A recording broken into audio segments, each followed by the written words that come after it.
नेहमी पहिली टीका ही करून टाकतात विरोधक, महाराष्ट्राला काही मिळालं नाही. म्हणून पहिल्या ग्लिम्प्समध्ये महाराष्ट्राला काय मिळालं आहे ते मी आपल्याला या ठिकाणी सांगणार आहे.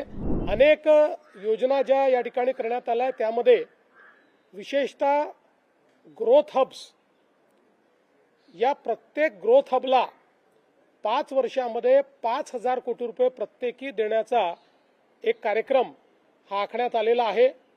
याचा फायदा महाराष्ट्राला होईल, कारण आपण MMR growth hub, Pune growth hub आणि नागपूर ग्रोथ हब असे 3 ग्रोथ हब आता आपल्या नीती आयोगाच्या माध्यमातून आपण तयार केलेले आहेत.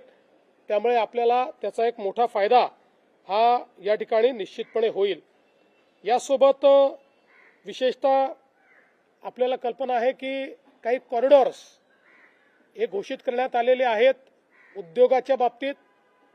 त्यामध्ये महाराष्ट्राला मोठ्या प्रमाणात त्याचा फायदा हा होऊ शकेल, कारण ती इकोसिस्टीम ऑलरेडी आपल्याकडे आहे. त्यामुळे चॅलेंज मोडमध्ये पहिल्यांदा आपण त्या ठिकाणी जाऊन त्याचा फायदा घेऊ शकू.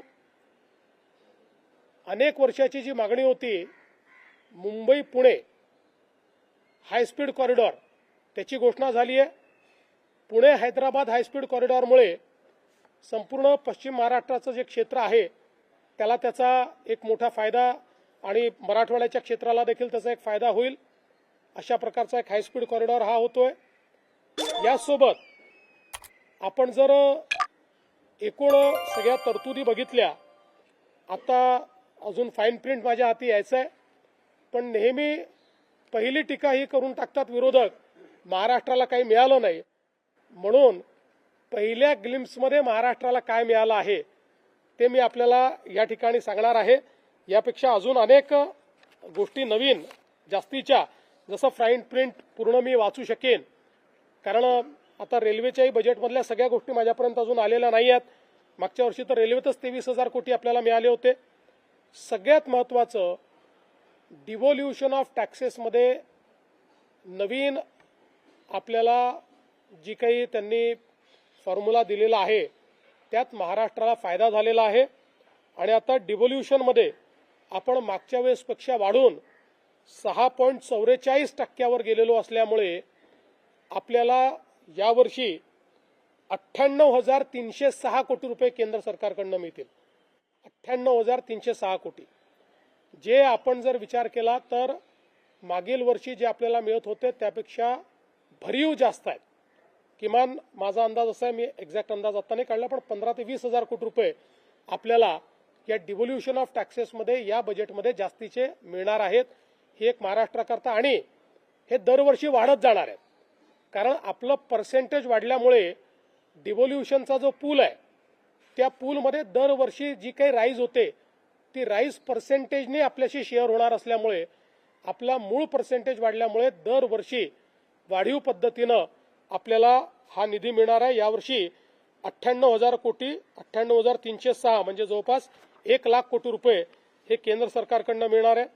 याच्या व्यतिरिक्त आपला जो ग्रामीण रस्ते प्रकल्प आहे त्याच्याकरता 378 कोटी, ॲग्री बिझनेस नेटवर्क 167 कोटी, इकॉनॉमिक क्लस्टर 283 कोटी, Maharashtra tertiary care medical education विकास कार्यक्रम जो आपण हातामध्ये घेतला आहे त्याकरता 385 कोटी, उपसा सिंचन योजनांचे सौर ऊर्जीकरण 207 कोटी, agri business and rural transformation यामध्ये 646 कोटी, development of applied knowledge and skills for human development 313 कोटी.